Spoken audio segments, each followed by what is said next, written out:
The Gazans were hoping for a truce before Ramadan, but now that looks like a distant dream. There are fears of a looming famine, and more than Israeli bombs that are being dropped, it is the fear of hunger that is looming in Gaza. With the situation worsening, the United States now says that it wants to build a port to provide the much needed aid to the besieged Palestinian Strip. The airdrops continue, but that's too little and is proving to be very dangerous. Watch this next report to know as to how Joe Biden is perhaps failing to pick up the phone and asking the Israeli Prime Minister Benjamin Netanyahu and say that he must allow for more humanitarian aid into the Gaza Strip, as it is the state of Israel that controls all the access points into Gaza.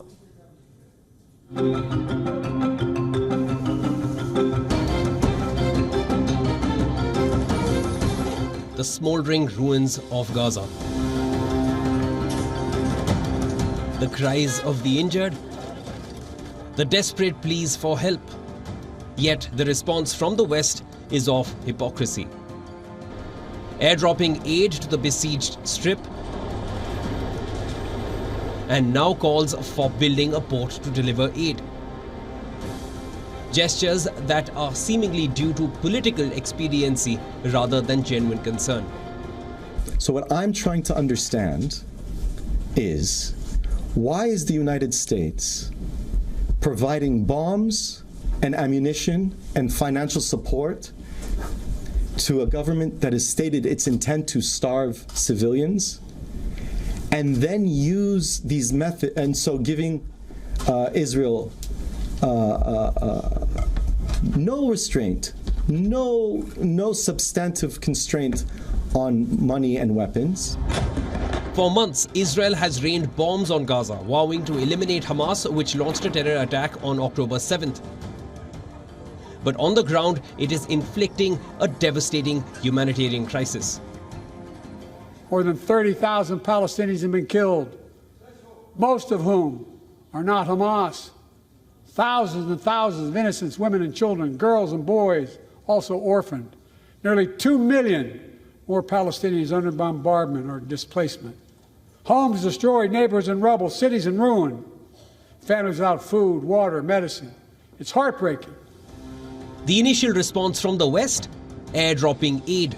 This option seems tragically inadequate, with reports of 5 civilians who died after a parachute failed on an aid package which was dropped by air into Gaza. With experts saying that the airdrop is too little too late, now West has a new proposal, delivering aid via the sea. Plans are afoot to build a floating port to speed up aid to Gaza. But this new idea from the President of the United States, which we're involved in, of building a temporary harbour in Gaza, means that aid will be able to go directly from Cyprus to Gaza. But it's going to take time to build. The Cyprus Maritime Corridor aims at scaling up aid by complementing other routes that include the all-important Rafah crossing point from Egypt and the airdrops from Jordan. But why the sea?